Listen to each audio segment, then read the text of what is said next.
छौड़ी भोला बाबा से मंगली कौन बारादनवा के छौड़ी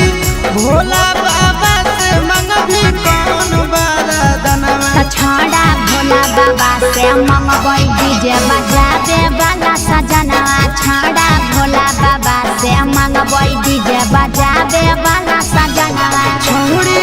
भोला बाबा से मंगली कौन बारादनवा के छौड़ी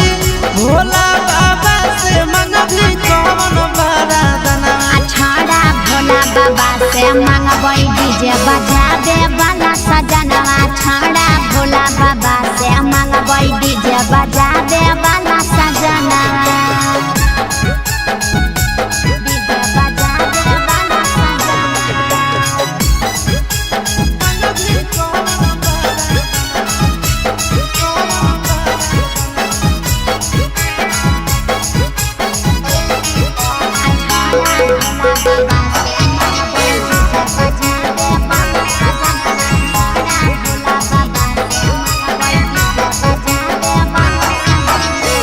काहे ना मंगभी डॉक्टर मास्टर दादाई बड़ा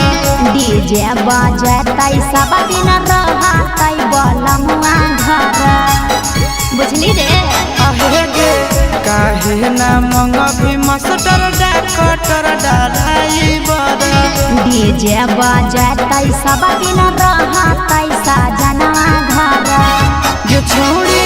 मोने मोने धारोही तो कवन धायनवा के छोड़ी मोने मोने धारोही तो कवन धायनवा रे छौड़ा भोले बाबा से मंगबै डीजे बजावे वाला सजनवा छौड़ा भोला बाबा से मंगबै डीजे बजावे वाला सजनवा बजावे वाला सजनवा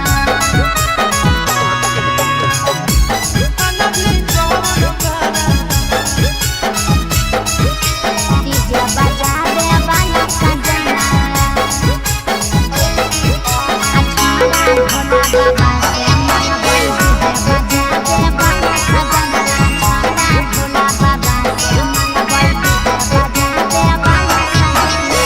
काहेला जाही छौड़ी बाबा के भवन गे बाबा से मंगबै हैंडसम सजना रे